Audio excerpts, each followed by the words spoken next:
Hello everyone and welcome to EduTap guys. So guys, we are back with another session for RBI Phase 1 and this is a marathon session for English. Guys, if I'm audible to everyone and if I'm visible to everyone, just type yes in the chat box. So I think we are live, but if the audio is clear and everyone can hear me, just type yes in the chat box. And today we'll be discussing some very important aspects of this paper. Good afternoon, Arnab. Thank you, buddy. So let's begin, guys. So yesterday we started with the miscellaneous questions of RBI Phase 1, right? All right. So today we are going to discuss three very important verticals of this paper, which are reading comprehension passage, how to answer the questions and how to be smart about it. Then we'll discuss rearrangement, or what we can call parajumbles, and third we'll be taking up cloze test. So these are the three very important questions that are always there in your exam, guys. So guys, I've seen variation in the number of questions. Like in 2015 there were 10 questions on reading comprehension, but in 2018 there were two different passages with five questions each. So they may also surprise you by that. They may give you one passage, one big passage, or they may give you two passages just to make it a notch difficult for you. So, but there are 10 questions on reading comprehension, guys, every time. Yes, I will teach you a trick for parajumbles, Ratnadeep, but we'll take it step by step. First we'll discuss reading comprehension because that's the biggest chunk, how to score well. Guys, out of these 10 questions, sometimes they are factual based, and sometimes vocabulary questions are also there, wherein they ask you two synonyms and two antonyms on the basis of words given in the passage. So that may also be a scenario. So you have to be prepared for that. Then we will take up rearrangement. What is rearrangement? You'll be given 5, 6 or probably more sentences in a jumbled way, and you'll have to rearrange those sentences according to a proper sequence to make it a logical paragraph. And cloze test is again a paragraph with blanks in it is given to you, wherein they may give you 5 blanks, they may give you 10 blanks as well. So for these blanks you'll be given 5 options, and you'll have to choose which out of these 5 options is the correct word to be used in that particular scenario. So we'll discuss all the three aspects that we'll discuss today, right? It may be possible Milson frames. Yesterday we looked at a few questions, and those were questions of previous year exam papers. So they did ask a few questions based on idioms. So you should go through idioms if you have time. Yes, because the questions I told you, Milson, yesterday, the questions we discussed, those were previous year questions, and idioms were asked in the year 2015. So guys, we'll be taking this pattern today, right? So first of all, let's begin with reading comprehension, guys, RC. Now, why am I beginning with RC, guys? Because, okay, first of all, let me start with asking you a question. And guys, I'll be taking off my camera because you'll be needing the whole screen. Got it? So I'll be just taking off my camera. But don't worry, you'll still be able to hear what I say, right, guys? So because you'll be needing the whole screen to read the passage and everything, right? I'm good. Future dreamer. So guys, first of all, let me start with a question. Now guys, they give you a passage to on which they ask you questions. So basically, what is their purpose of giving you a reading comprehension passage? What are they trying to look for? What are they actually evaluating?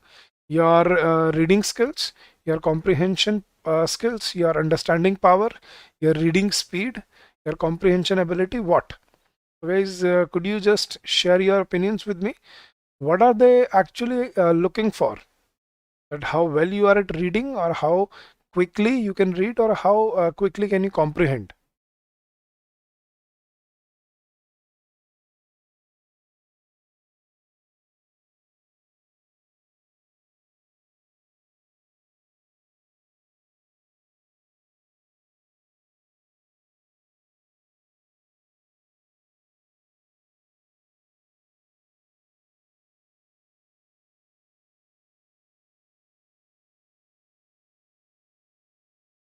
Understanding and dissecting things. Okay, very good, Darshan.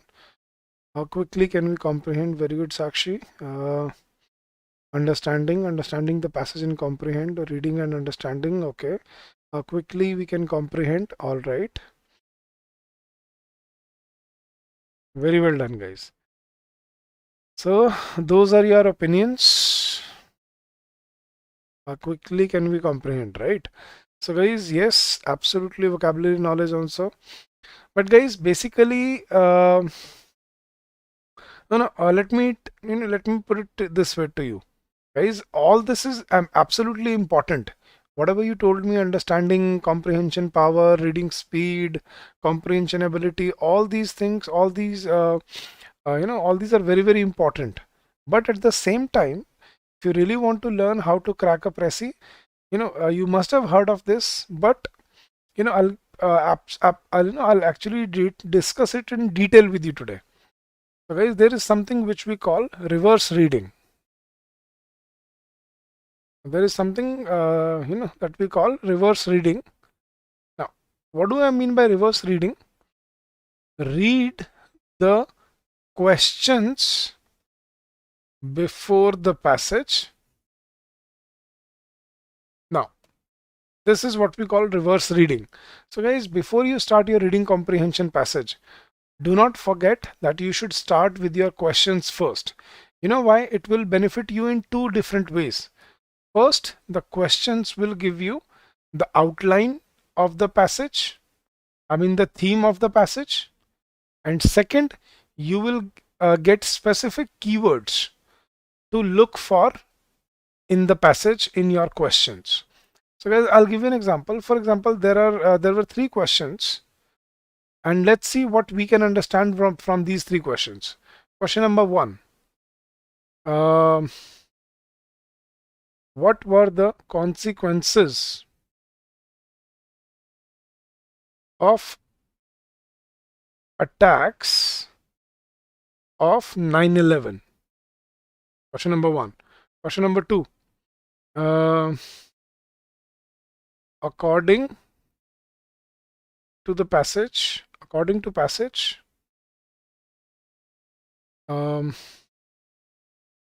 what is the root cause of terrorism in the world? And question number three, that what decision was taken at the Hamburg Peace Summit? So guys, I'll tell you the benefit of reverse reading, guys. So the very critical part, very important part is, guys, can you read these three questions carefully, and can you tell me the theme or the outline of the passage? What can you understand that what would have been discussed in the passage? What were the consequences of the attacks of 9/11? According to passage, what is the root cause of terrorism? And what decision was taken at the Hamburg Peace Summit? Yes, guys, could you tell me the outline of the passage? Could you understand that what would this passage be about? What would be the central theme of the passage, guys? Would you take a guess?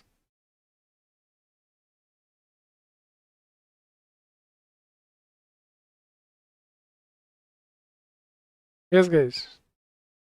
The whole passage would be about attacks of 9/11, Sakshi.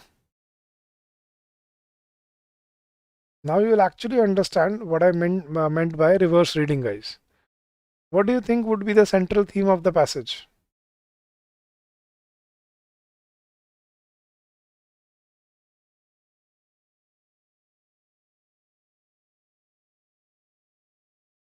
Yes, guys, everybody has to participate here. Don't just sit idle. How to tackle terrorism? Would that be the central theme, Shalu?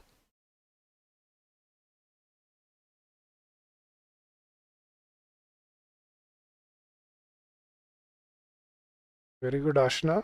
Terrorism causes, consequences, actions taken. Very good, Shivani. Internal security, maybe Ratnadeep. Terrorism, yes. Nitin, Praveen, very good. Terrorism. So the central theme, I think, of the passage would be terrorism. I think we can all agree on that, right, guys? So what were the consequences of the attacks of 9/11? That was a specific example of terrorism. Now, what is the root cause of terrorism? Now, that is also based on terrorism. A decision taken at Peace Summit. So, guys, I think the whole passage would revolve around something that I understand is terrorism. So, guys, I found the central theme of the passage now, right? Now, second important task is to identify the keywords. Now, my keywords in these questions are consequences, 9/11. Then in second question, my keywords are root cause, terrorism. And in third question, decision, Hamburg Peace Summit. So if I only remember these three words, now guys, now I'll tell you what's the benefit of this reverse reading. Now guys, if you do not read the questions before you read the passage, now if you straightway start reading the passage without reading the questions, now what would happen? You would read the passage like a story, as if it is a story to you, because you are reading it for the first time. So you wouldn't know what is important and what is not, right? So you would read each and everything in a very careful manner to comprehend each and everything. So remembering 600 words in one go is not an easy task, guys. So basically what you do is you give your everything to read the whole passage carefully, and then you come to question number one, right?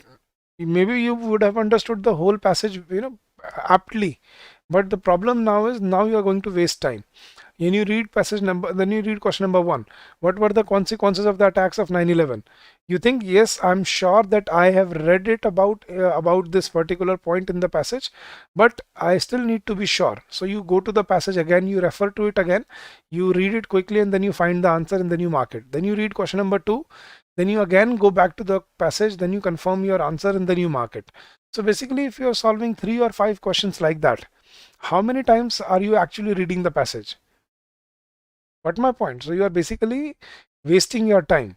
But on the other hand, if you read the questions first, prepare a central theme in your head, right? And you remember the keywords. So now when you read the passage, it is not a story for you. Now it is a mission for you, right? It's like a passage where you have to, what the passage would be about. Already know it's about terrorism. So you can expect, different angles of terrorism in this passage. Now, as you read along, you can quicken up or you can slow down. For example, in the first paragraph, it was all about introduction of the terrorism, right? Then second paragraph, the example of 9/11 came. So wherever your keyword, you find your keyword, you slow down, you find your answer. And in first reading, as you read, you mark your answers as you go, right? Then as you move along, then there was discussion about the root cause of terrorism. It was about, the differences between eastern countries and western countries, which was also an option, but the real root cause was the fight over oil. So that had to be found. So you can read it as you go and find your answer in one go. So this would save your time, and then this would actually, prepare you for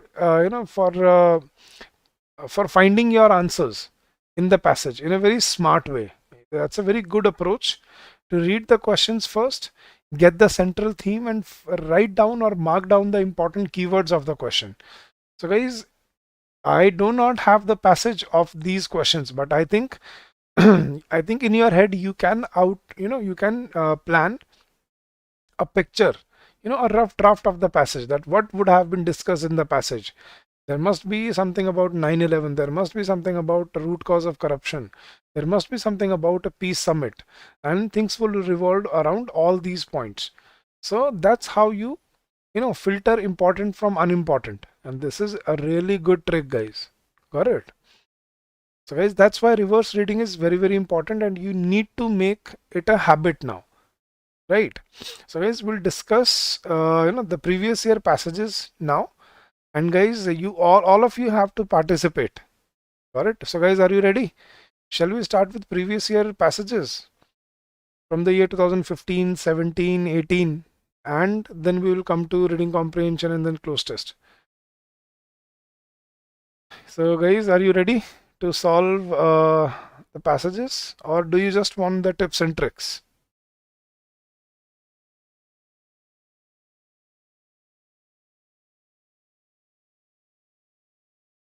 So do you actually want to see how this trick works, reverse reading, or is it just that you are here to find the last moment tips and tricks? Yes, guys, want to solve it?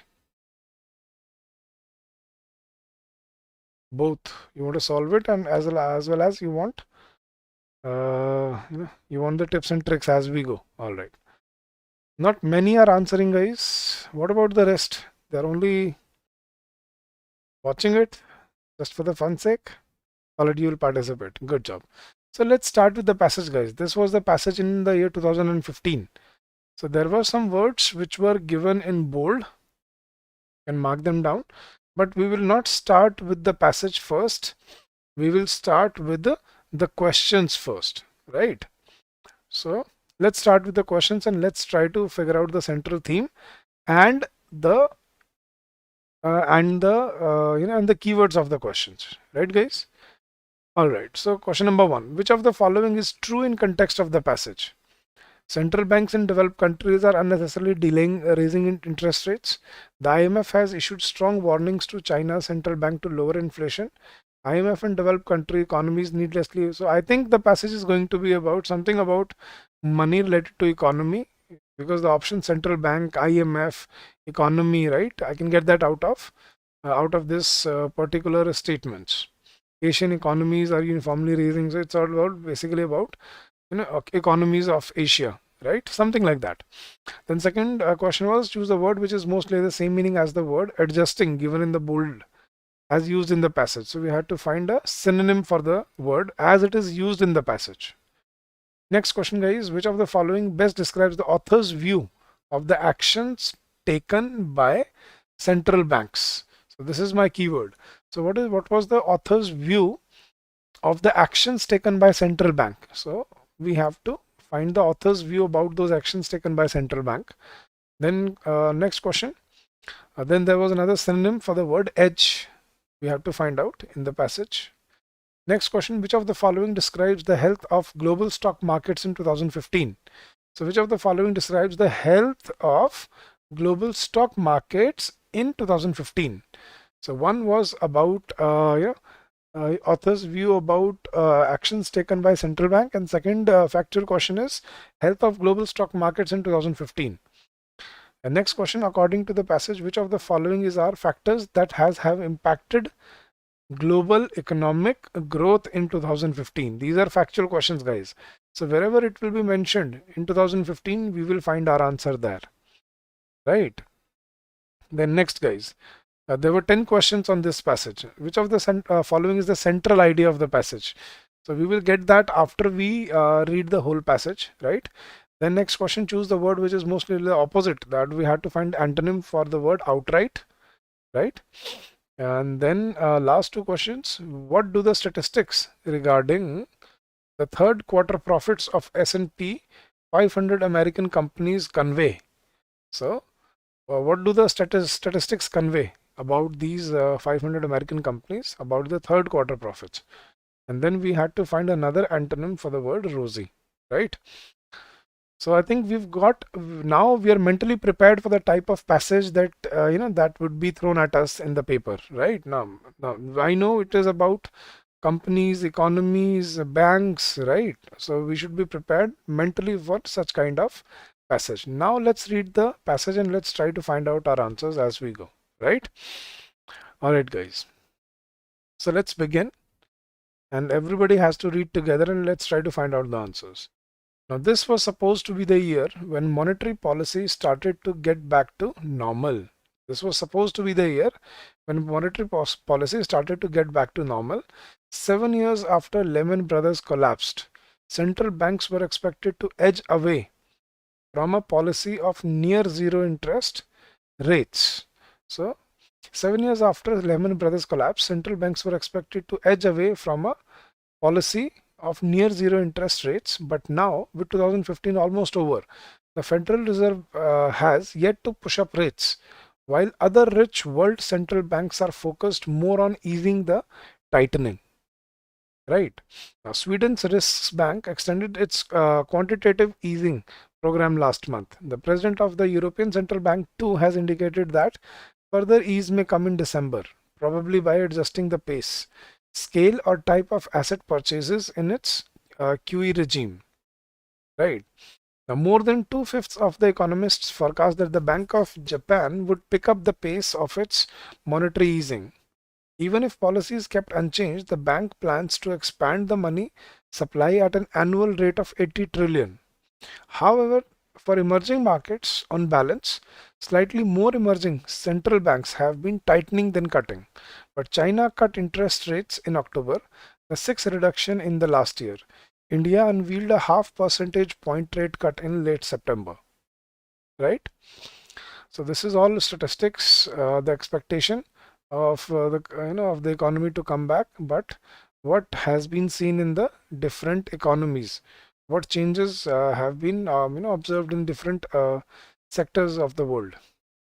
Let's read ahead, guys. The attitude of central banks reflect their worries about economic growth. Attitude of central banks reflect their worries about economic growth. The IMF just lowered its global growth forecast 3.1% for 2015, with cuts applying to both advanced and developing economies. The IMF just lowered its global growth forecast to 3.1% for 2015, with cuts applying to both advanced and developing economies. Now, inflation is also low in Europe, North America, and Asia, given central banks, given the central lamps more freedom to be supportive. Okay.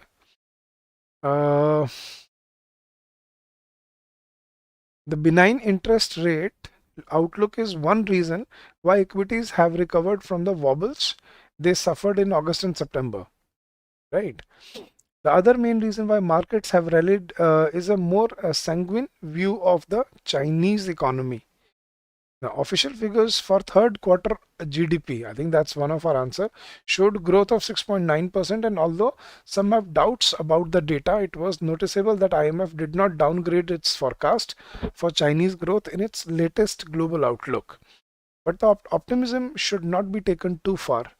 Other market indicators still suggest investors are worried about sluggish growth and deflation. The yield on the 10-year Treasury bond is hovering around 2%, not a level that suggests investors expect normal levels of economic growth to return anytime soon. Right? Now, reading ahead, American companies are also struggling to maintain the robust profit growth they have shown since 2009. While third quarter profits for S&P, now this was the question, I think, S&P 500 companies are marginally ahead of expectations, as is usually the ease.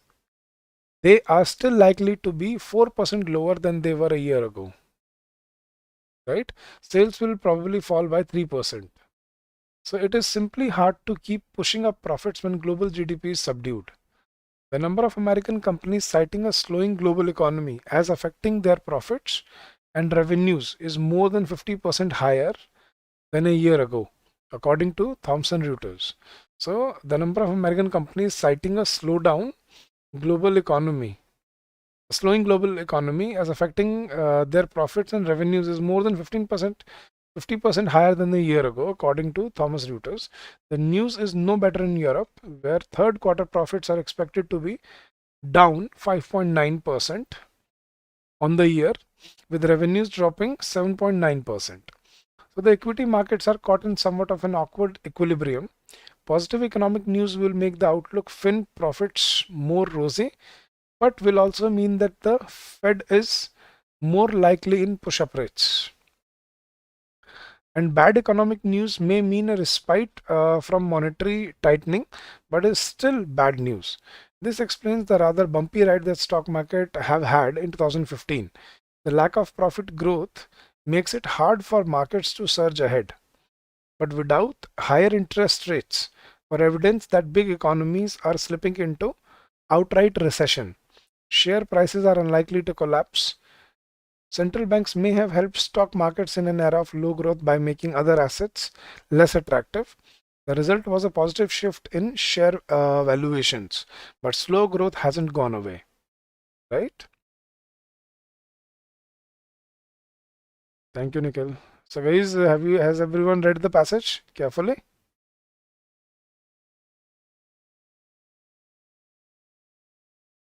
So let's try to answer the questions now, guys.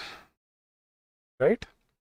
Now, question number one: which of the following is true in context of the passage? Central banks in developed countries are unnecessarily delaying raising interest rates. The IMF has issued strong warnings to China's central bank to lower inflation. Was it mentioned that IMF has issued strong warnings to China's central bank to lower inflation? Was it given anywhere, guys? I never remember. I don't remember that. Okay. IMF and developed economies are needlessly alarmed about the health of China's economy. Asian economies are uniformly raising interest rates to control inflation, and none of the given options is true in context of the passage. Yes, guys.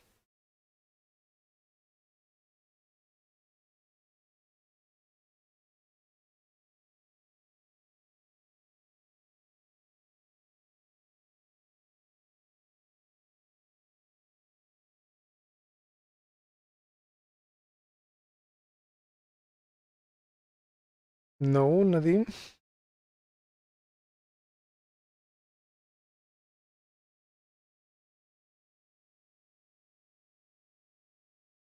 IMF and developed economies are needlessly alarmed about the health of China's economy. I think that was in the first paragraph. Let's. Uh,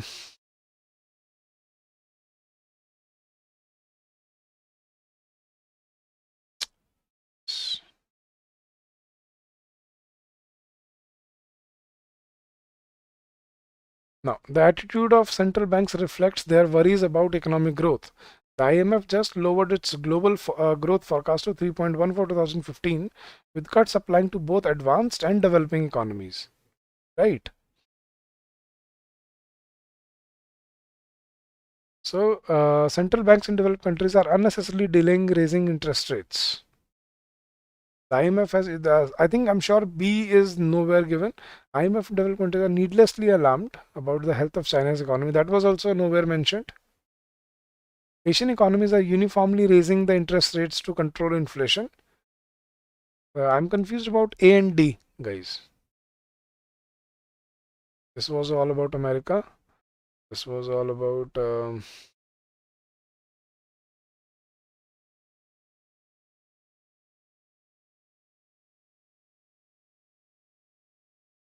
Now, this is wrong. Now, see, the IMF did not downgrade its forecast for Chinese growth.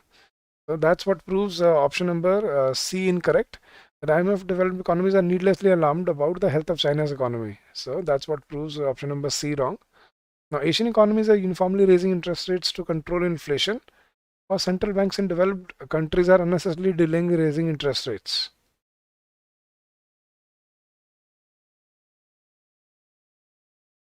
Yes, this is given, guys, but now with 2015 almost over, the Federal Reserve has yet to push up rates while other rich world central banks are focused more on easing than on tightening.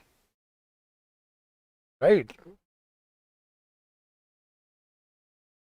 The further ease may come in December. So probably by adjusting the pace, scale or type of asset purchase in its QE regime.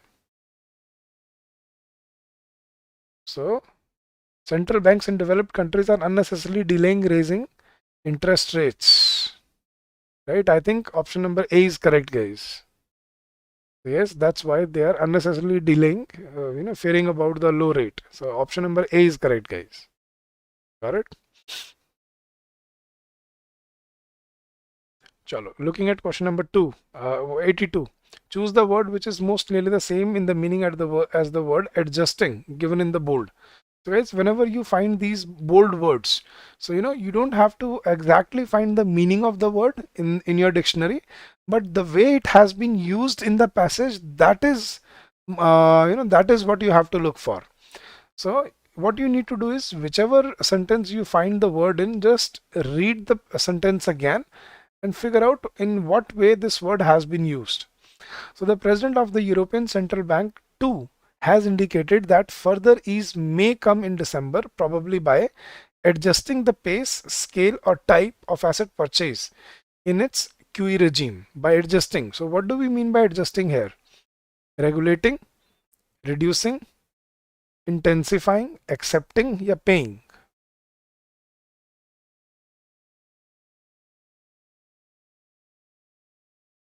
By adjusting the pace. Yes, guys.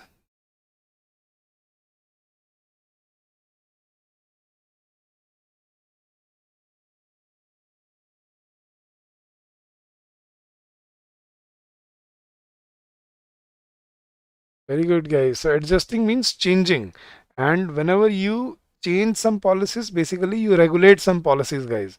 You don't intensify or reduce or accept or pay. Elimination method, remember, paying is wrong. Accepting, you don't have to accept anything, right?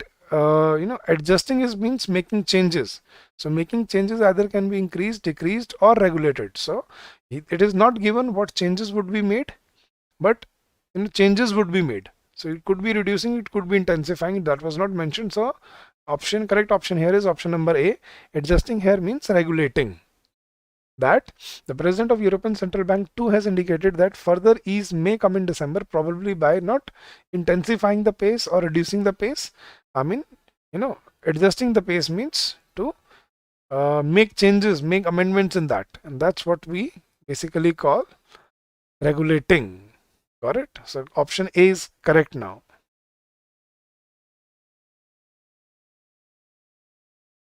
Is it?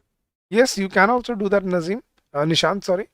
That you can write the answer as you are reading the passage, but if it breaks the flow of reading a passage, then it would be tricky, right? So you should be focused wherever you left off so that you can continue from the same point.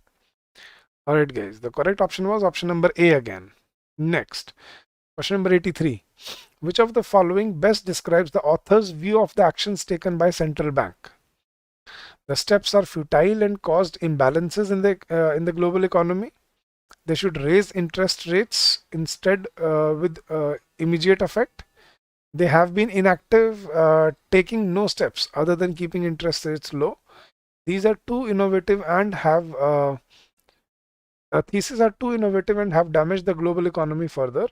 Other than these given as options. What is the author's view, guys?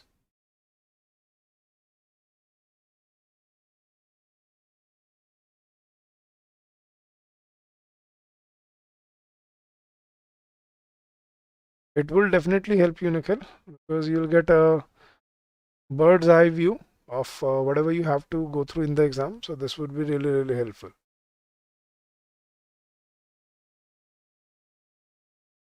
Are Parikshit? Yes, I do remember you here. Welcome to the session here. Yes, guys, what should be the correct answer? It has been said the author wants the central bank to raise interest rate with immediate effect. It was given in the passage, guys. The steps are futile. No, they should raise interest rates instead with immediate effect. Let's See, but this is the answer. But without higher interest rates or evidence that big economies are slipping into outright recession, prices are unlikely to collapse. Central banks may have helped stock markets in an era of low growth by making assets less attractive. The result was a positive shift in share valuation, but slow growth hasn't gone away. So basically, that's what the author wants. They want the central banks to raise the interest rates. So the correct option here is option number option number B. They should raise interest rates instead with immediate effect. The correct option is option number B, guys. Got it? Question number 84. Choose the group of words which is most nearly the same in the meaning of the word edge as given in the bold as used in the passage. So outer limit, brink off, sharp side, gain advantage, and move carefully. Let's look what edge was, where edge was given. It's here. So this was supposed to be the year when monetary policy started to get back to normal. 7 years after Lehman Brothers collapsed, central banks were expected to edge away from a policy of near zero interest rates. So edge away means, yes guys, edge away is outer limit, brink off, sharp side, gain advantage, and move carefully.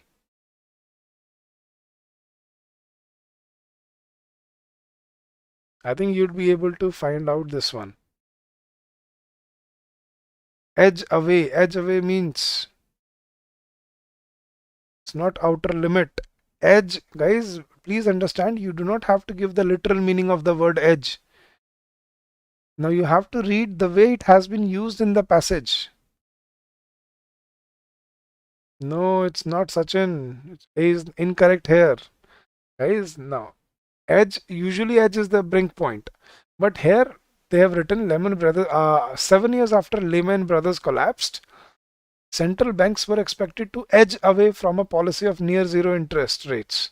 So edge away means they needed to stay away from it. They needed to be careful about it.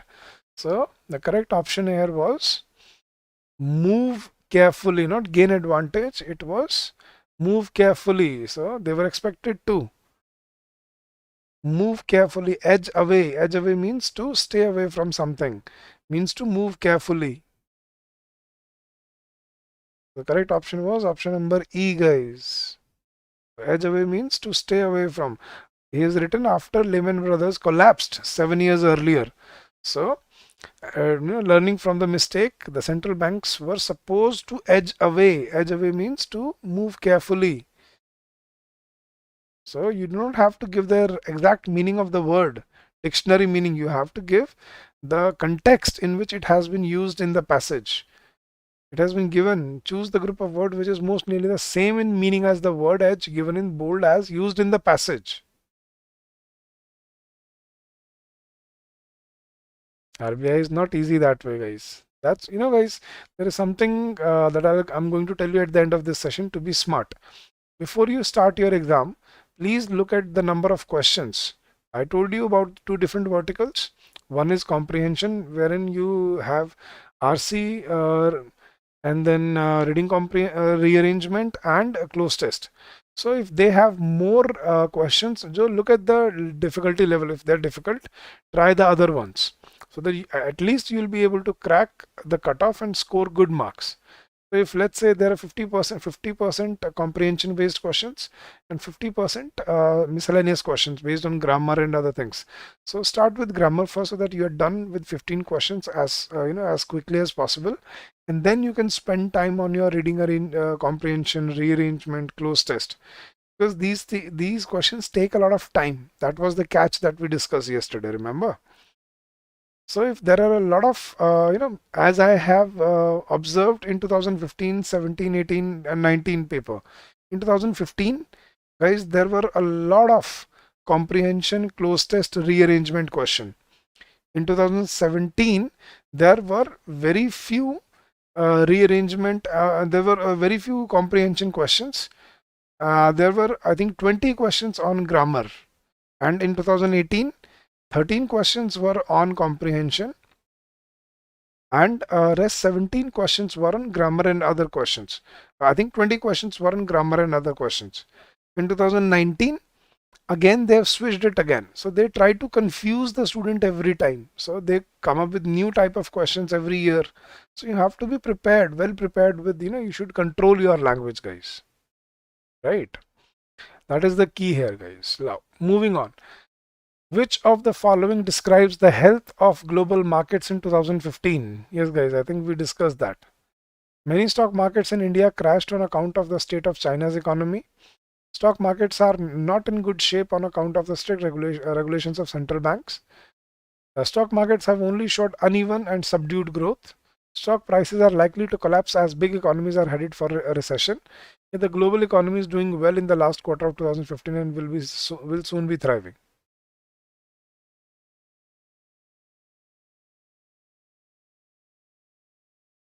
Yes, guys.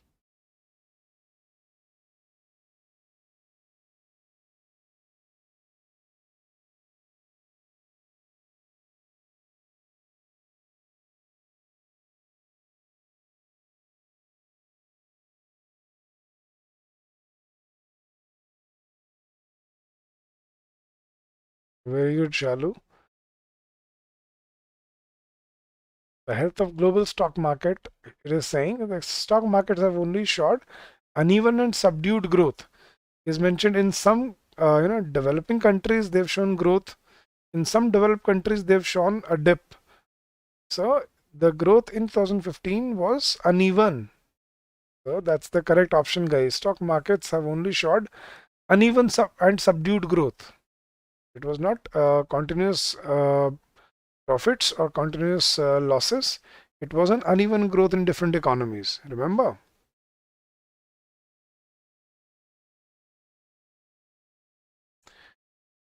E is incorrect, Jyoti. No, stock markets are not in good shape only in USA, only in developed countries. Arnab, the correct option was option number C, guys. Question number 86. According to the passage, which of the following are factors that have impacted global economic growth in 2015? So, which of the following are factors that have impacted global economic growth in 2015? Withdrawing of quantitative easing by European economies, high rate of inflation in large Asian economies, price assets and commodities like oil. Yes, guys.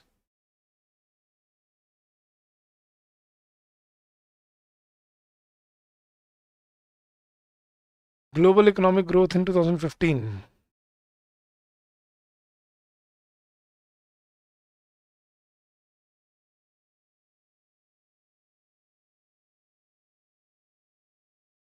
Impacted global economic growth in 2015. Let's look at the fact that was given.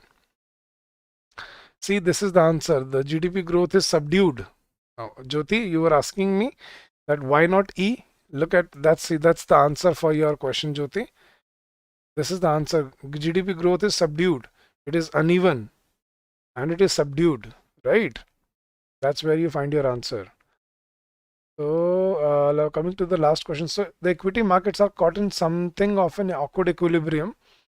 Positive economic news will make the outlook fin profits more rosy, but will also mean that the Fed is more likely to push up rates. The bad economic news may mean a respite from monetary tightening, but is still bad news. That explains the rather bumpy ride, right? The uneven the stock markets have had in 2015.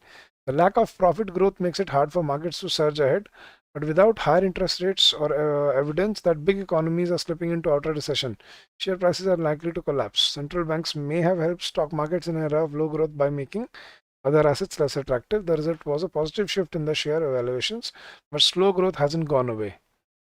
So basically, whenever we're talking about the whole GDP, now this is about China.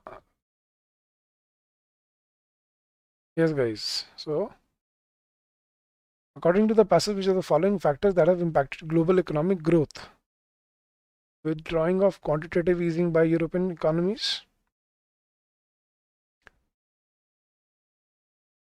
High rate of inflation in large Asian countries. The price of assets and commodities like oil.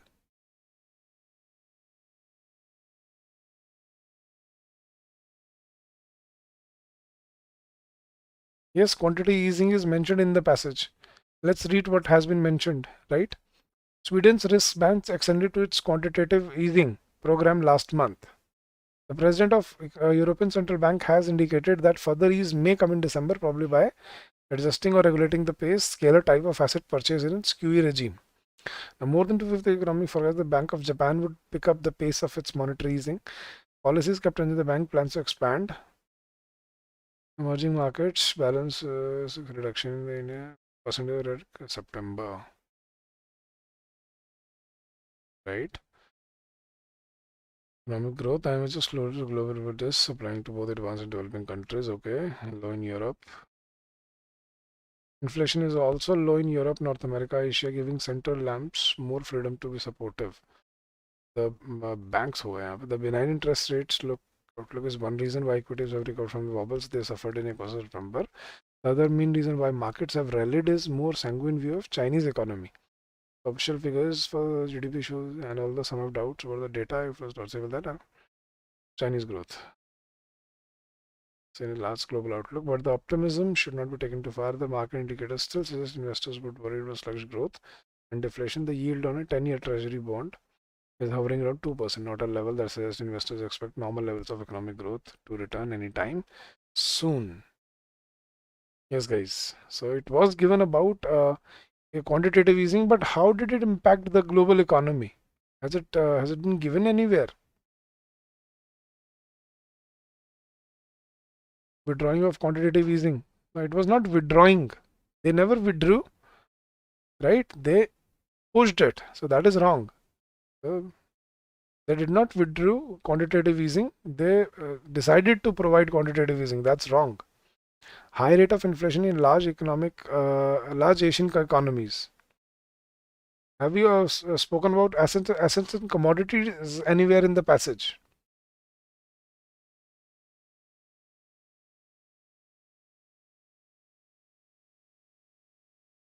An annual rate of 80 trillion. The sixth reduction in the last year, India unveiled a half percentage point rate cut in late September. So we have been, Asian economies have cut down interest rates, right?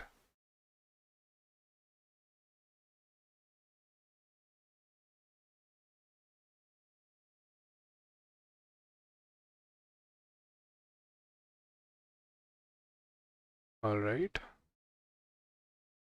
So, like oil, this has not been mentioned anywhere in the passage. Price of assets and commodities like oil, that's not mentioned in the passage. Now, high rate of inflation in large Asian economies. Now they have cut down. So it was not said that inflation is high in Asian economies. So guys, none of the above is the answer here, guys. Oh, it took a lot of time. Only A is not correct. ABC, only AC. None of the above is the correct answer, guys. Right? It is mentioned, Shalu, but it was given a contradictory. None of them is the answer here, guys. Next, what is the which of the following is the central idea of the passage, guys? Governments are holding back central banks from implementing unpopular but good reforms. China is headed for a recession and is likely to plunge the world into recession like the one in 2008. The monetary policies implemented by developed countries are adversely affecting emerging ones. Economies are still fragile and central banks cannot implement conventional monetary policy. And the global economy is doing well in the last quarter of 2015 and will soon be thriving. Yes, guys, what is the central theme of the passage?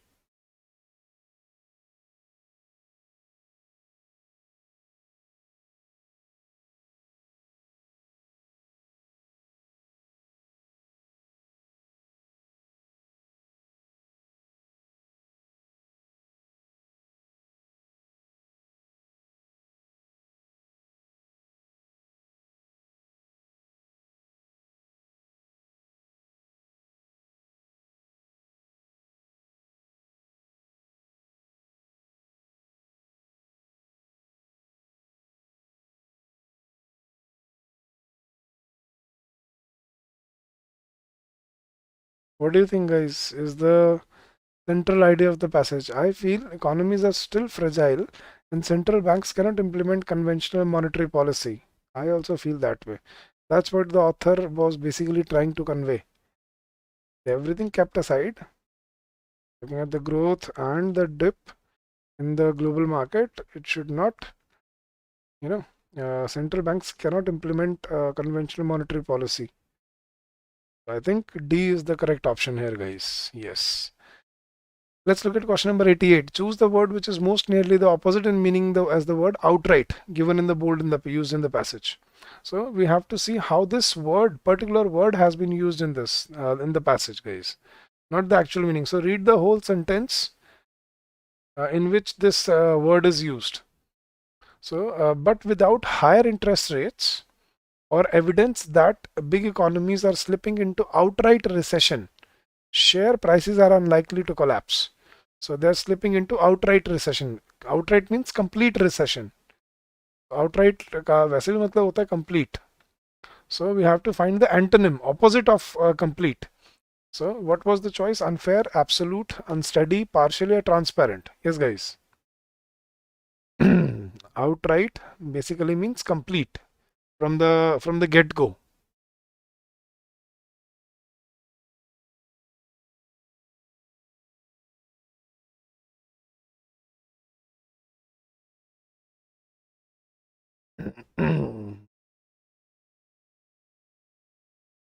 Very good, guys. So if outright means complete, the opposite of it should be partial.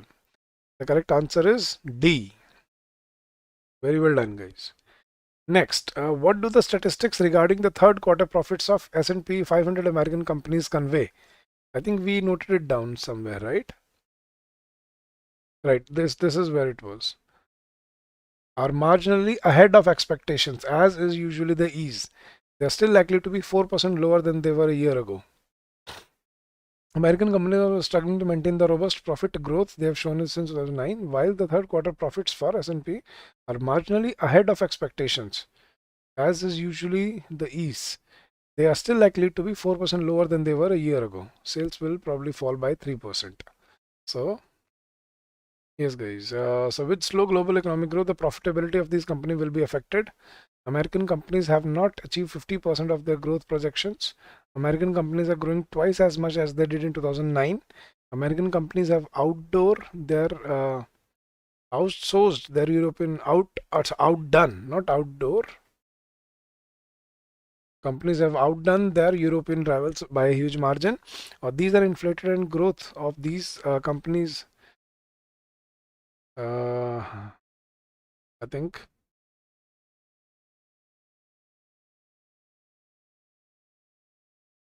the inflation and growth of these companies is negligible.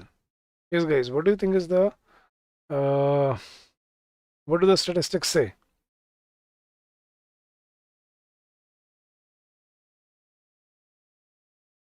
It said, very good, Shalu, very good, Praveen. With slow economic growth, the profitability of these companies will be affected. It has mentioned that it has reduced by 4%. The fall is expected by 3%. So it is 4% lower than last year. And last question, guys, question number 90. Choose the word which is most nearly the opposite in meaning as the word rosy, given in the bold as used in the passage. So slew, unpromising, bright, dried, and encouraging. All right, let's see what rosy. Where is rosy? Yes, this is here in this sentence, guys. So the equity markets are caught in something of an awkward equilibrium.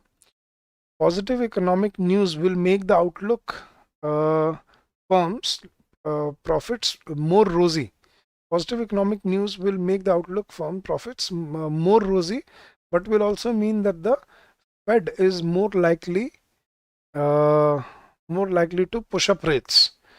Positive economic news will make the outlook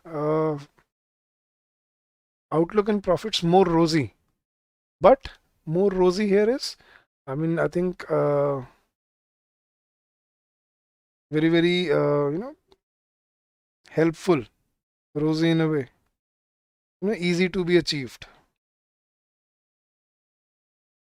Now, slew basically means, guys, to turn sharply, abruptly change, or abruptly slip. Unpromising. So we have to find the opposite of rosy. Slew, unpromising, bright, dried, yeah, encouraging. Yes, guys. Rosy is beneficial. The opposite of rosy would be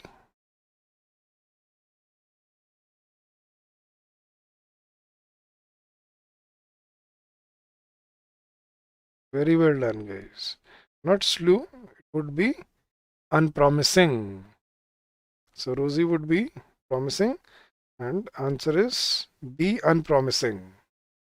So guys, this was the type of comprehension that was given to you in your 2015 paper. Got it? Now let's look at the type of rearrangement they gave in the paper. But guys, before we start rearrangement, many students were asking that, so please do tell us the tips and tricks about rearrangement, how to solve it. Now, Sachin, practice, it requires a lot of practice, so keep on practicing. Slew means abrupt change or nub. When something abruptly changes or moves or slips, that's called a slew. So guys, how to solve rearrangement? Please listen carefully. So basically, you will be given maybe 6 A, B, C, D, E, F, or maybe more than that. So you'll be given 6 or more sentences, and out of these sentences would be in jumbled order, and you would have to rearrange them. So guys, you would probably have to read the passage. Read these sentences twice. So listen carefully, guys, how to solve your rearrangement. And if you are not able to solve it, at least score 1 or 2 marks from it. Right? So there are 2 tricks that we use, and I'll share both the tricks with you. So as I told you guys, you'll have to read it for 2 times. You'll have to read it twice. So guys, the purpose of reading it twice is this. In first reading, what your aim would be? Your aim would be to find the first sentence of the of all the sentences. And guys, a very good trick to find the first sentence. Guys, you must know that first sentence of all these sentences is the introductory sentence, and the last sentence is always the conclusionary sentence, and rest in between there is the body. As we always say, this is the writing format. So to find the first sentence, there are these 2 tricks that you have to use. First, usually 99.9%, or I can say 99.99%, first sentence will not have pronouns in it. What do I mean by pronouns? Any pronouns, would not be used in the first sentence. Why? Because what are basically pronouns, guys? Words that replace nouns, words that are used at the place of nouns, right? So if there is a word which is used at a place of noun, that means there is a word that has been already used before this. So that cannot be the first sentence. So any pronouns, I'm not talking about he, she. I'm talking about pronouns that you can find. These, that, those, they, right? And then words like which shows repetition, right? For example, also, and such words. So first sentence will not hold pronouns. He, she is usually not there, but these, that, that, those, they, it, these are also pronouns which show which are basically used in these sentences. And second trick is, guys, we will not find conjunctions in the first sentence. Why, guys? Now, conjunctions, what are conjunctions? Connectors, connecting words, right? So if the first sentence begins with a connector, that means it is already connected with another sentence. So this cannot be the first sentence. So for example, if a sentence begins with however, that means it cannot be the first sentence. Also, therefore, right? These words will help you to identify these things. Hence, consequently, subsequently, therefore, although, yet, also, because, so. So, first sentence will also, will also not hold conjunctions in it. So the best way is to start with finding the first sentence. If you are able to find the first sentence, the introduction of the passage, then it becomes very easy for you to find the the upcoming sequence of the passage, and we'll try it, guys. So let's try reading number 1 first, and then we will come to reading number 2. So this is the passage which was given in the year 2015. There were not 6, I think there were 7 or 8 sentences, A, B, C, D, E, F, G. There were 7 sentences. So you had to rearrange these 7 sentences, guys. Yes, guys. So let's look at these sentences, and let's try to use the trick that I just gave you, right? So what I usually do is I start like this. These companies have long seen the US market. These starts with the pronoun, right? I don't think this is my first sentence. Looking at sentence number B, companies can thus generate above average growth in United States by not only taking market share from competitors, but also making trend investments in these special product categories. Now I cannot expect this to be my first sentence. Somewhat surprisingly, a number of cities in developed markets, including the United States and Western Europe, are growing as rapidly as those in the emerging markets. It starts with a conjunction. Cannot be my first sentence.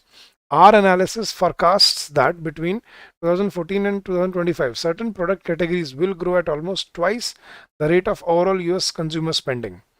Now that could be one because there is no, as such conjunction. It may be, but let's read other sentences. But this no growth, sorry guys, but this no growth, or at least best low growth picture isn't entirely. See, it starts with a conjunction. So, and then followed by a pronoun. Cannot be my first sentence. Companies that ignore these cities, these.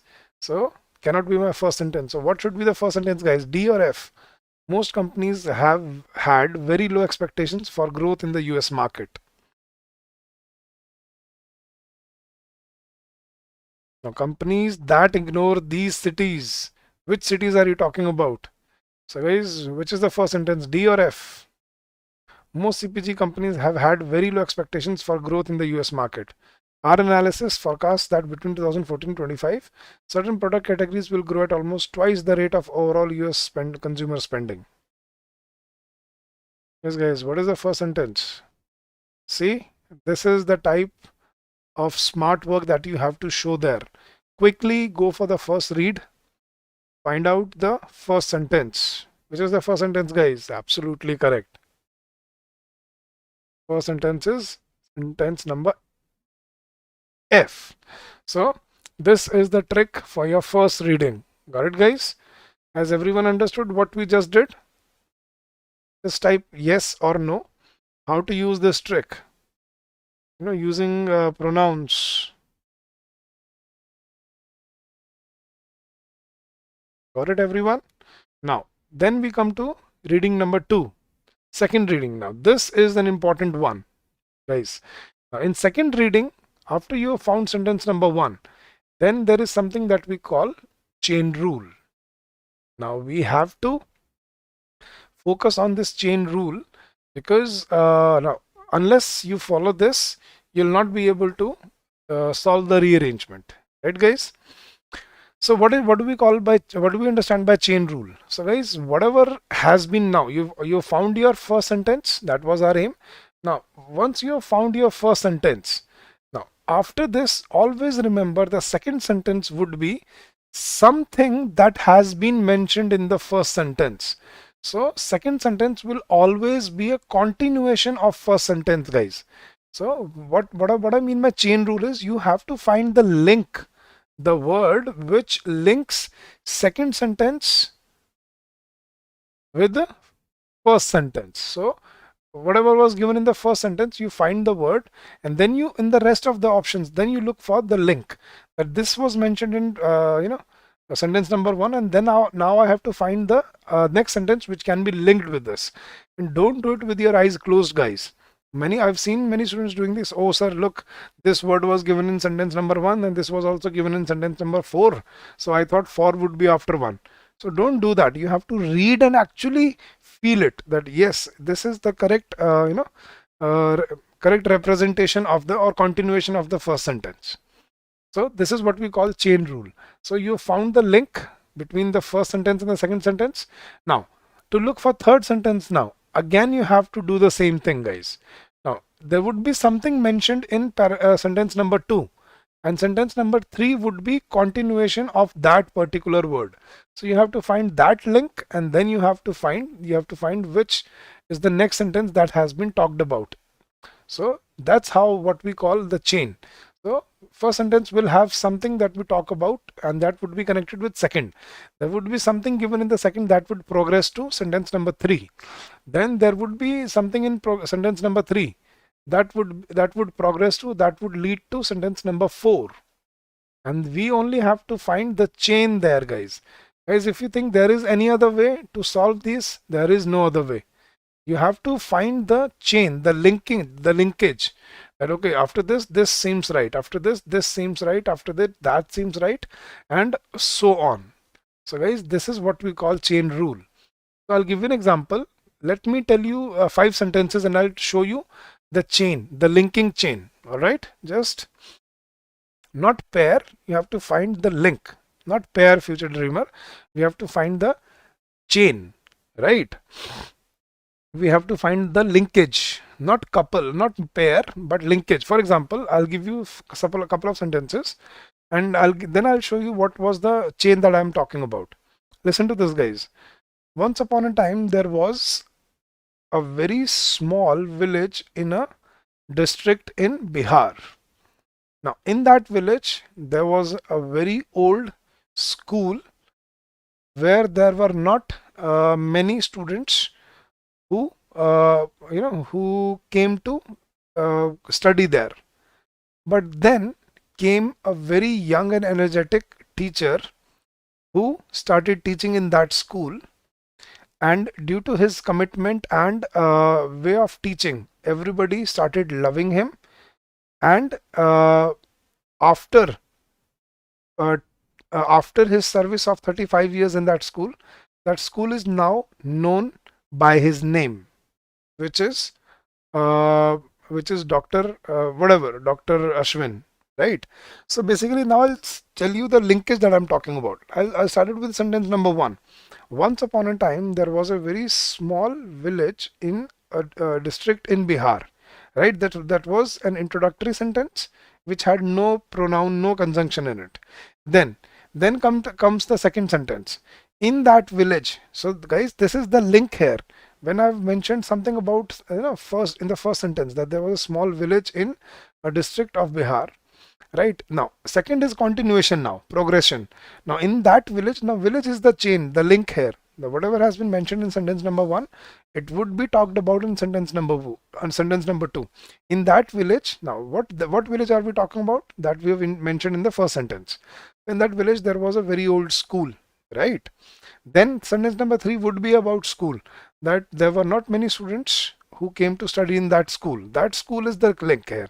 Now, but it all changed when a very young and energetic teacher came to work there, right? There means we are talking about that premises of school.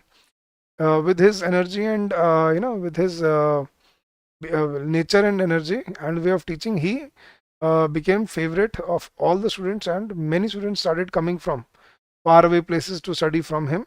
And then after serving that school for 35 years, that school is now known by his name, that by Dr. this school. So the guys, there is always a progression. You have to find links that we match with each other. Getting my point, guys? Absolutely. Chain is like continuation of the story and the theme. Very good. Guys, now let's try to find the same linkage here, what I just told you. So now we know the first sentence, and let's try to find the linkage with the next sentence here. Most CPG companies have had very low expectations for growth in the US market. Now these companies have long seen the US market as scene of a battle for distribution, where they must secure placement for their products in the fastest growing retail channels just to maintain their share of a pie that's not getting bigger.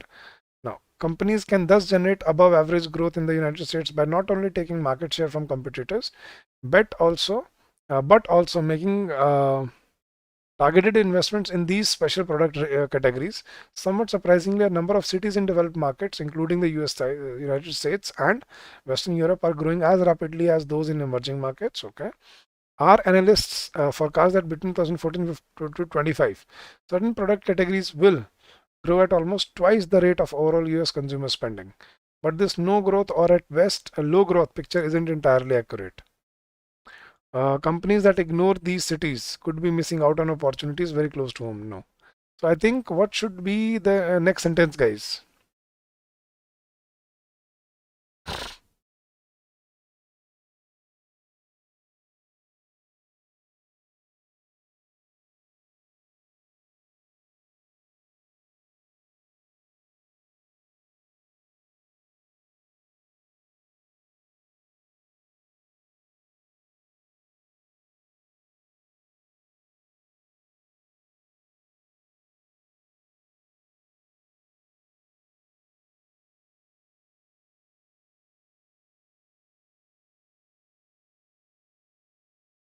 Yes, guys, what should be the next sentence? Very well done. Next sentence is A. Now, these companies, when we are talking about CPG companies, now we're talking about these companies. Now, these companies have long seen the US market as the scene of a battle for distribution, where they must secure placement for their products in the fastest growing retail channels just to maintain their share of a pie that's not getting bigger. Yes, guys, but then what should be the next sentence after A? Companies can thus generate above average growth? No.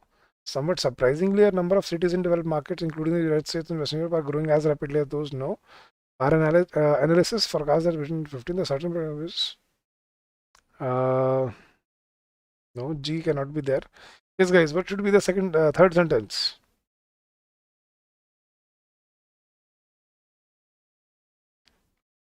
Now, next should be E, guys. Second sentence was A. Third sentence should be E. But this no growth, or at best low growth picture isn't entirely accurate. Then it should be D.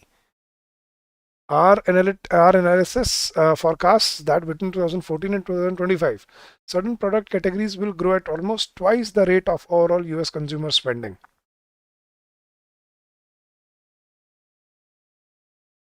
Then, guys,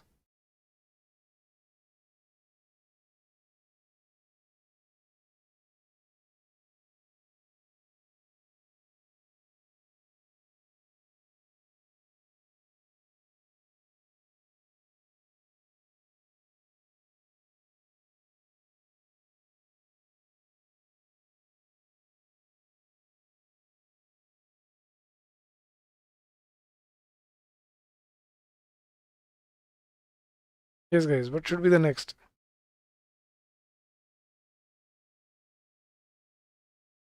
FAED.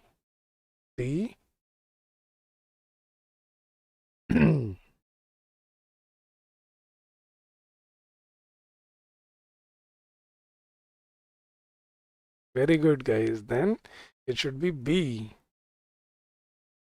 Companies can thus generate above average growth in United States not only by taking market share from competitors, but also making targeted investment in these special product categories.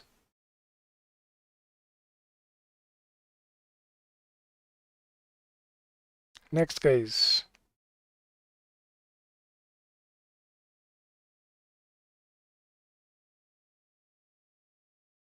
Right, certain product categories. This was the linkage here.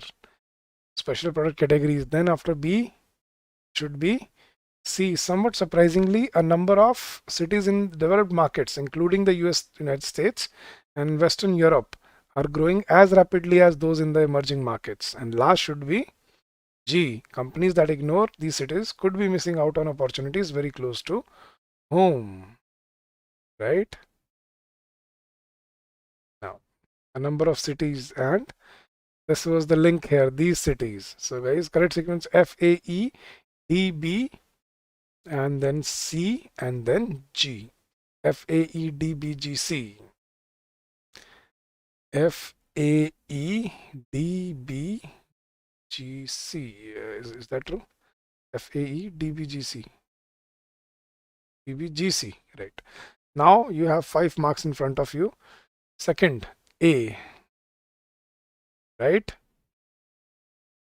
First sentence should be F. Fourth sentence should be D. Third sentence should be E. And seventh sentence should be C. Guys, once you've solved it, it may take some time, but then you quickly score 5 good questions in this. F, A, E, D, B, G, C. See guys, if you pay enough attention, if you follow what I just told you, start with first reading, start with finding out the first sentence, and once you've done that, then keep on forming a chain. But it takes a lot of practice, guys. It is not just that you do it once and it is a piece of cake like that. So the correct sequence was, it was a decent one, Shalu. But if you only look at the, the chain that we discussed, right?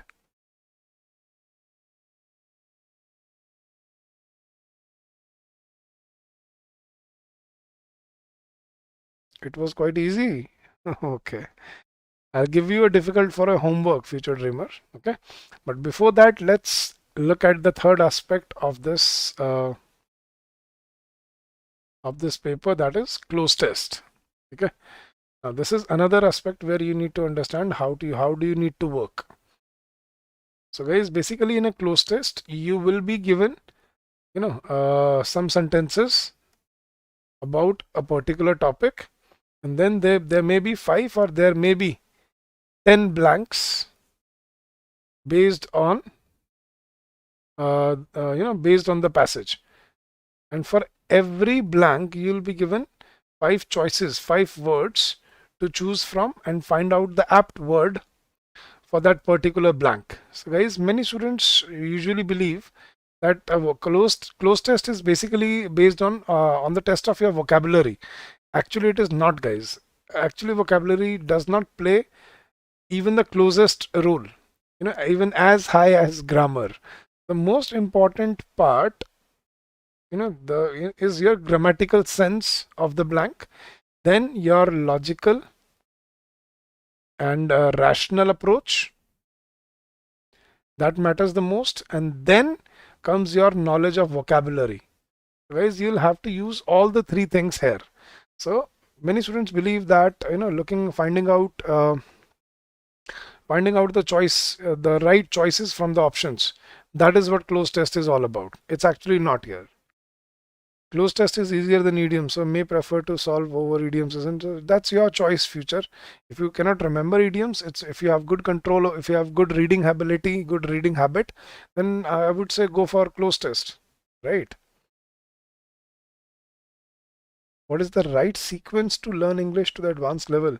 I think, Sangam, you should start with basics of grammar first, because unless you know that, it would be difficult to use any vocab anywhere in your life. So grammar is the foundation of your language.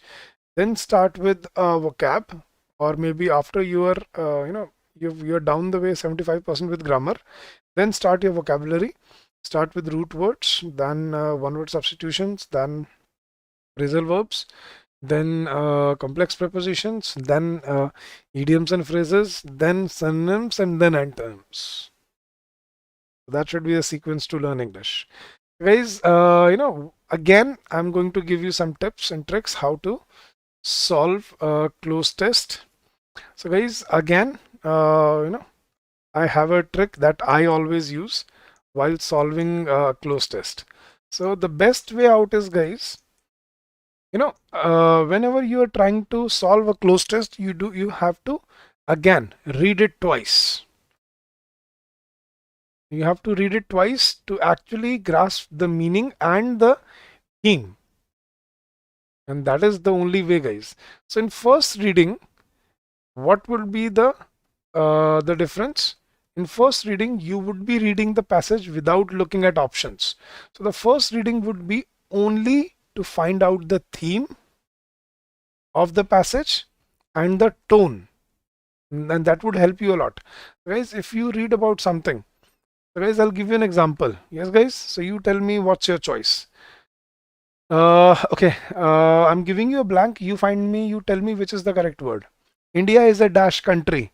Now, India is a dash country. Now, your choices are uh, sensible, struggling, backward, developing, or amazing.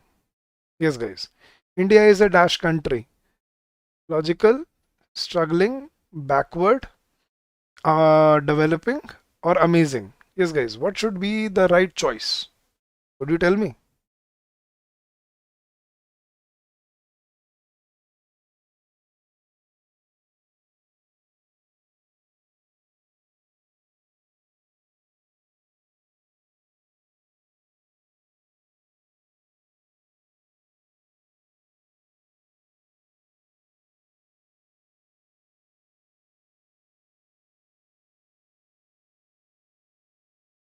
The people who are writing amazing, please use your grammatical sense. Ajay, Kim Jong. Yes, guys. So India is, I said India is a dash country. You cannot use a before amazing. So amazing can be eliminated by simple grammar. What are you talking about, guys? Amazing cannot be used there, Mega and Kim Jong and anyone else. So, guys, the point is, without even knowing what has been written further in the passage, how did you decide that developing is the right option? Amazing was grammatically wrong, right? Logical was pointless, but struggling was not wrong, right? Backward was not wrong, but why did you choose developing? Because you know what you usually do, guys? You usually basically there is a very good trick that we all have learned psychologically. So whenever we are trying to find out the fill in the blanks, what we do is we read out the options in our head, inside ourselves, without even speaking it aloud. So what we do is, for example, if the question was India is a dash country, we look at all the options and we try to put it there and start, we speak it out in our head that India is a dash country, India is a developing country, India is a struggling country, India is an amazing country, India is a backward country, and India is this country. I think developing is the best, I think, that I found. So this is what we usually do. So do you agree with me or not, guys?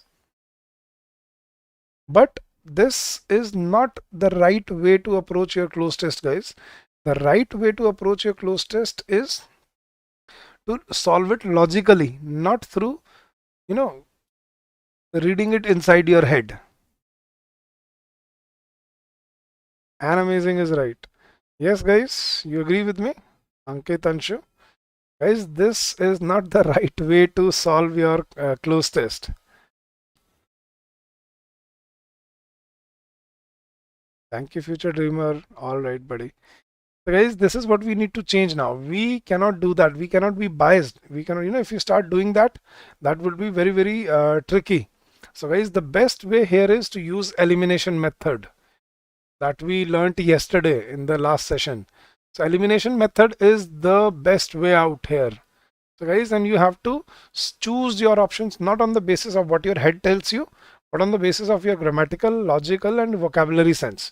So basically, guys, in first reading, you'll have to read the passage without options so that you can understand the theme and the tone. And then let's try this, and then I'll tell you what to do in the second reading. Got it? So this was the passage which was given in the year 2015. Let's read it. Let's try to make a theme inside our head, which will help us to find and eliminate our options for us. Got it, guys? Yes, guys. So, cloze test is something like this.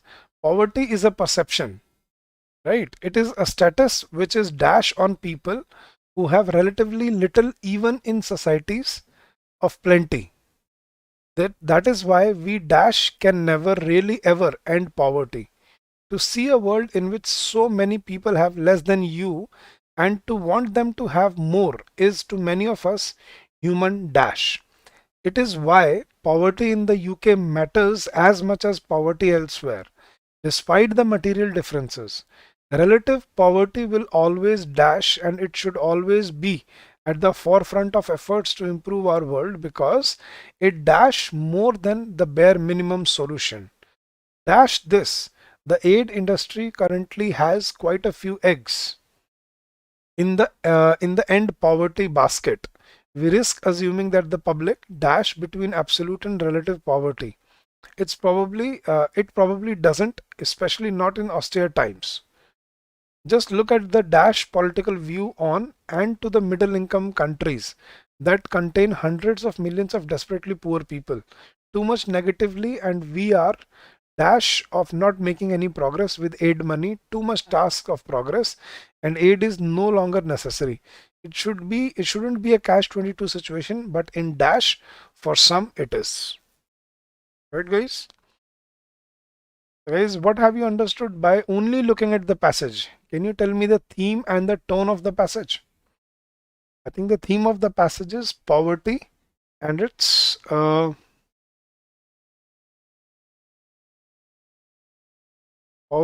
understanding, right? That's the central theme. And what is the tone of the passage? Is it critical? Is it appreciative? Is it apprehensive? What is it? Cash 22 mega जो हम हिंदी में बोलते हैं ना, इधर कुआ उधर खाई के, मतलब कैश 22 आप ऐसी सिचुएशन में फंस जाओ कि आपको इधर भी मुश्किल दिखे और उधर भी मुश्किल दिखे, कहीं से भी लाभ ना होता दिखे, कहीं से भी आप बचने की सिचुएशन में नहीं हो, इधर गिरे तो इधर कुआ है, उधर गिरे तो उधर खाई है, तो मतलब आपका नुकसान होना ही होना है. That's cash 22.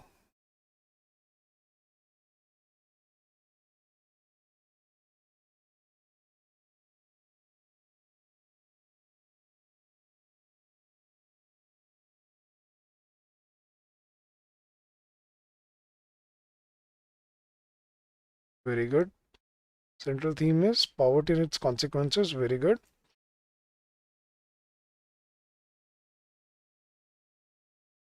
Austere. Austerity होता है चकमकाता हुआ समय. Shallow. Many topics come under basic grammar, Sangam. For example, tenses, subject-verb agreement, uses of preposition, conjunction, articles, adjective, adverb, pronoun, noun. These are basic adjective topics or basic grammar topics. Austere times is shining time. Yes, guys. No, there will be options, but once you've understood. So this is reading number 1, where we understood the central theme of the passage and the tone of the passage. Now in second reading, now we will look at the options, and now we will use the elimination method. Now elimination method is basically, first of all, we will eliminate on the basis of grammar. If there are any options that are grammatically wrong, we will eliminate them. Then on the basis of logic and understanding that logically this word will make no sense here, and then whichever options are we left with, then we will take it up to that, okay, this now we have to use vocabulary, the understanding of vocabulary. And now at this stage, if you are stuck with two options, then read the sentence in your head. Now use the trick that you use at the beginning of reading. Now you can use, if you're confused between two options, now read it inside your head, close your eyes and ask yourself which of these two words sounds better. And unless you are sure about the options, do not try to mark down options just because of the sake of finishing it. Don't do that, because negative marking will cost you marks. Right, guys? So now let's look at the options, guys. Poverty is a perception. It is a status which is dash on people who have relatively little, even in societies of plenty. So poverty is a perception. It is a status which is dash on people. Now, which is subjected on people, which is apprehended on people, which is bestowed on people, which is lifted on people, which is labeled on people. Yes, guys.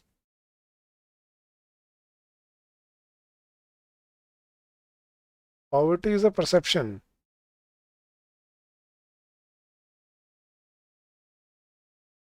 Yes, guys. What should be the right option here? The poverty is a perception. It is a status which is dash on people who have relatively little, even in societies of plenty.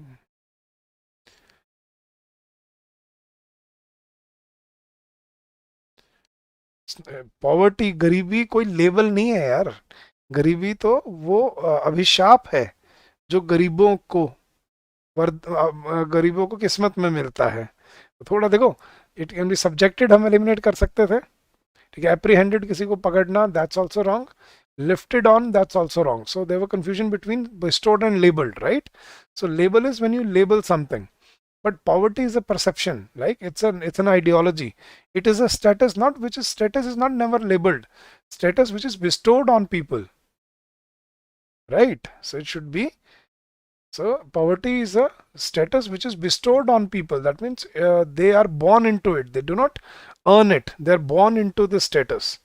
So poverty is a perception. It is a status which is bestowed on people who have relatively little, even in societies of plenty. That is why we dash can never really ever end poverty. That is why we dash can never really ever. That is why we dash can. We sprightly can. We objectionably. We fatally. Continually or probably. Yes, guys. This is why we dash can never really ever end poverty.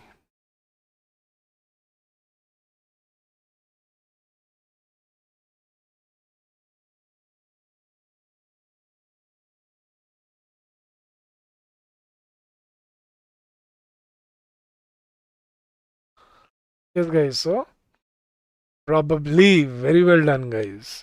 So that is why we probably can never really end poverty.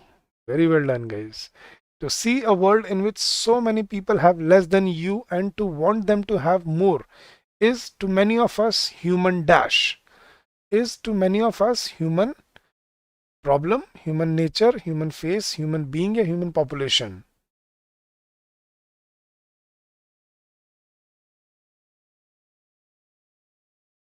I think now it would seem quite easy to you that, okay, sir, if this type of passage is given to us, we will crack it, right?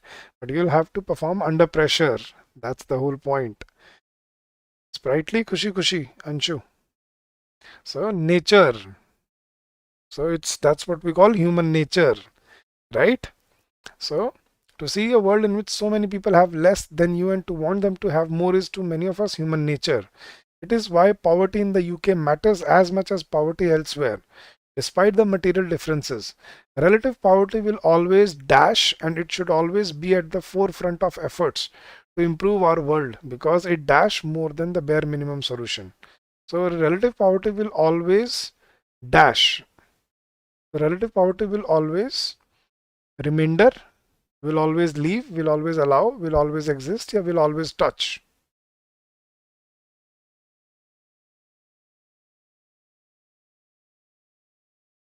Absolutely.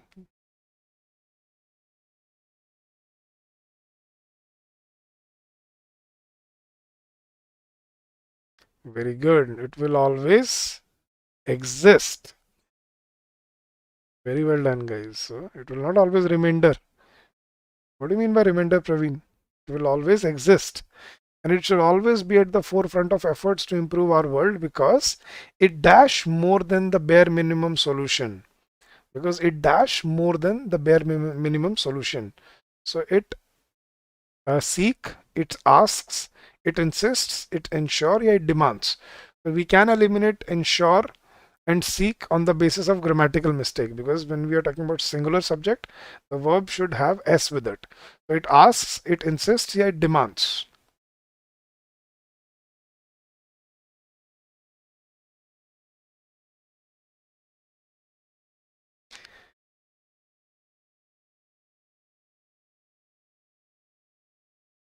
Very well done. It demands. So because it demands more than the bare minimum solution. Dash this, the aid industry currently has quite a few eggs in the end poverty basket. Dash this, the aid industry currently has quite a few eggs in the end poverty basket. So along along this, no, added this, despite this, favoring this, yeah, siding this. Yes, guys.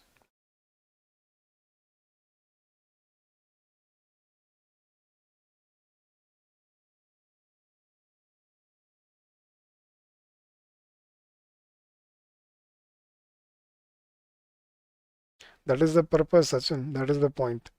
Very good. So despite this, so we are using logic now. Despite this, the aid industry currently has quite a few eggs in the end poverty basket. We risk assuming that the public dash between absolute and relative poverty. We risk assuming that public dash between absolute and relative poverty. So public understands, distinguishes, grasps, separates or draws.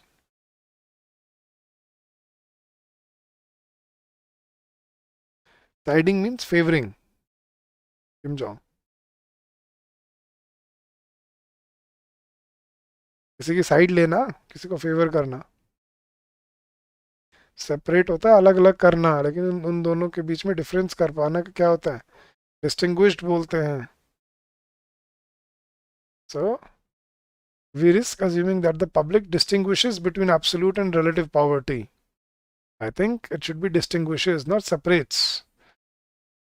We risk assuming that the public distinguishes between absolute and relative poverty. The correct option is distinguishes.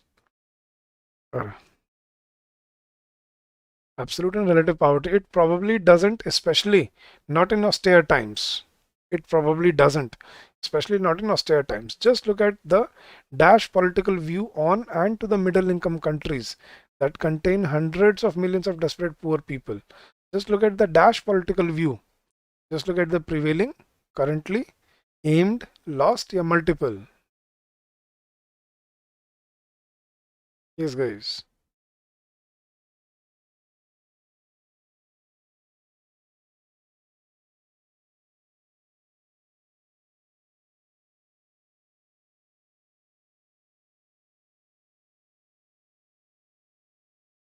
Look at the, very well done, guys. Look at the prevailing political view. Currently political view हो ही नहीं सकता. अगर होता तो current political view होता सचिन. ये grammar पे control होना बहुत ज़रूरी है वर्षा सचिन. तो करंटली प्रिवेलिंग व्यू हो ही नहीं सकता, सॉरी करंटली व्यू हो ही नहीं सकता. Just look at the currently political view या करंट पॉलिटिकल व्यू. करंटली तो हो ही नहीं सकता है, ग्रामेटिकली इनकरेक्ट है यार वो. It should be prevailing political view on and to the middle income countries that contain hundreds of millions of desperately poor people. Too much negatively and we are too much negatively और negativity होना चाहिए यहाँ पे. Too much negativity and we are dash of not making any progress with aid money. Too much task of progress and aid is no longer necessary. So too much negativity and we are dash of not making any progress. We are accused of, we are alleged of, we are suspicion of, we are remarked of, we are stationed of. I think we are suspicion of cannot be used, we are remarked of cannot be used, we are stationed of cannot be used. Yes guys, what should be there? Accused of, alleged of. Should be negativity, yes.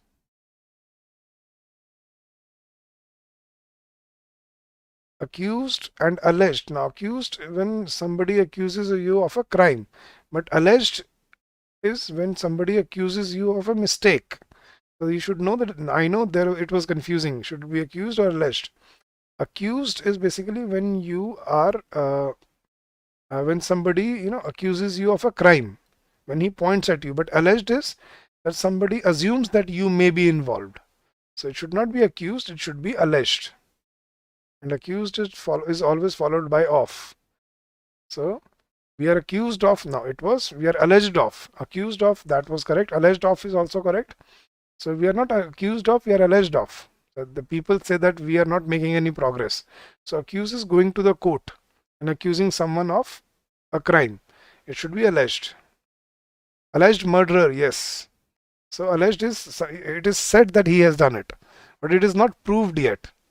But accused is when somebody has put legal charges on you. That's accused. So alleged is when people say that he has done something. So that's what we call alleged. It should not be accused, it should be alleged of not making any progress with the aid money. Too much task of progress and aid is no longer necessary. It shouldn't be a catch-22 situation, but in dash, for some it is. But in dash, in actual, in now, in place, in reality, or in form.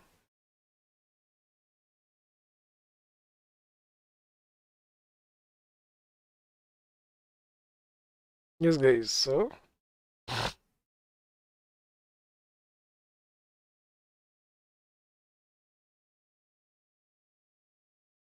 in reality, it is very well done, guys.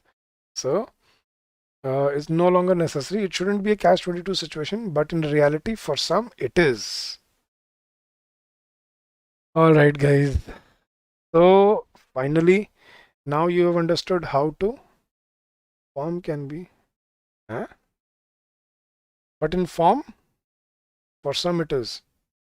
It shouldn't be a catch-22 situation, but in form, what do you mean by in form? No, it cannot be. The close test A out of 10, 8 correct, 2 wrong. Sachin, very well done, guys. Tell me your score, guys. Quickly now. Let's see how well you have prepared for this. And guys, now with this, I'm also giving you some homework passages and close test and rearrangement.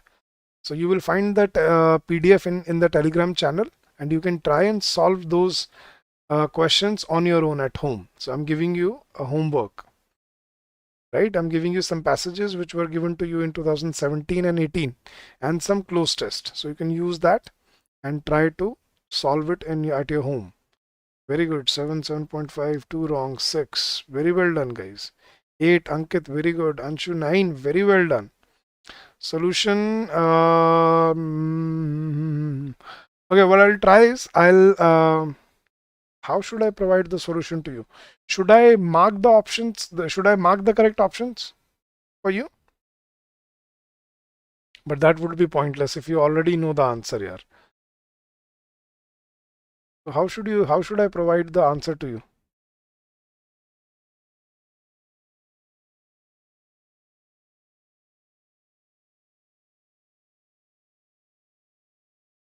Not sure. Separately in later pages, that would be a lot of work. So guys, okay, just try these, just take it as a homework. Don't worry, don't take it as a test, take it as a homework. So guys, okay, these are the passages that I'm giving you for your homework. These are actual questions that were thrown at you in the year 2017 and in the year 2018. So this was the close test and this was a unique one. So try it out. And this was the passage which was given in 2018. Got it? So guys, first of all, I wish all of you all the very best for your exam.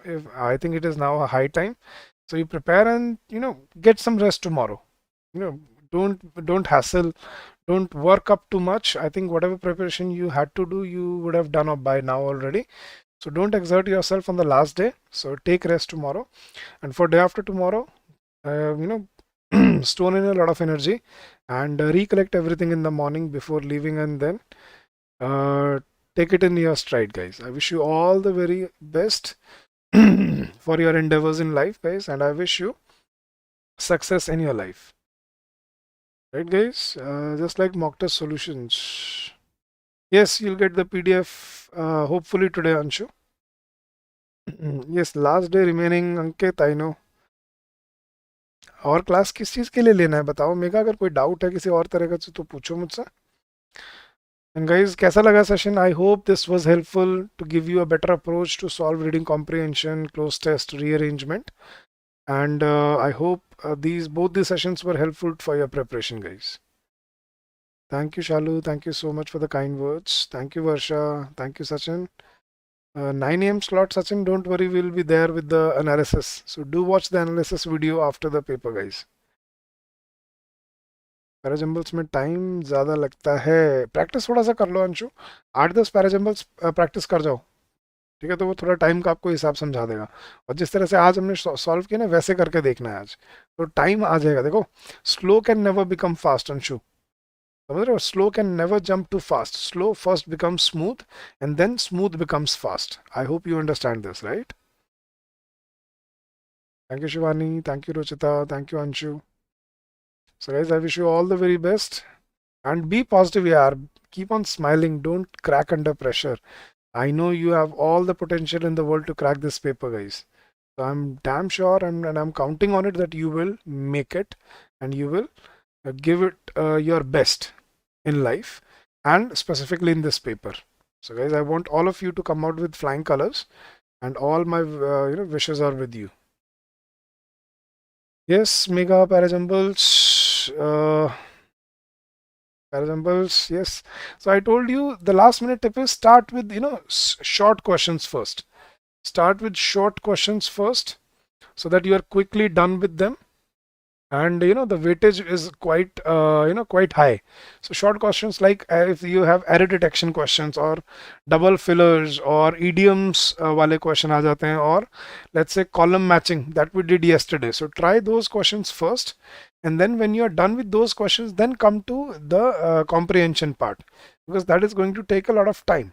So you should be smart to start with short questions first and then long questions, which are comprehension, close test, and rearrangement, guys. Right? And other than that, don't panic with the time. I've told you the cutoff in 2000. I think 17. The cutoff was 7.5 marks out of 30. In 2018, it was 6.75, and in 2019, it was 7.5 again. So the cutoff is not too high, but we do not have to aim for 7.5 or 8. We have to aim for at least 20, more than 20, so that we are always on the safer side and we can always, account it for our good score. Right, guys? No. Error detection, fillers first, close test, comprehension, and rearrangement later on, Ankit. So do you have any only phase 2 non-video course after March 6? Yes, we will launch. We are thinking of launching a descriptive English batch where we will provide you evaluation for your phase 2. So we are thinking of launching that. So let's see if we can work it out, or we may also look into conducting a live batch where we will be looking at your comprehension strategy and we'll be giving you the sample answers and everything. So we'll do that, Sanjay. And में attempt करना चाहिए Anshu, because वो time लेते हैं. Sanjay, yes, we are thinking. I told you we are thinking of launching a batch, right, guys? Thank you so much, guys. If you have any doubts or if you have any queries, you can contact us on this number, or you can drop us an email at this address, right, guys? So let's call it a day, guys. I wish you all the very best. You stay focused and all the very best for your endeavors in life, right, guys? So thank you so much. Take care, guys, and happy learning to all of you.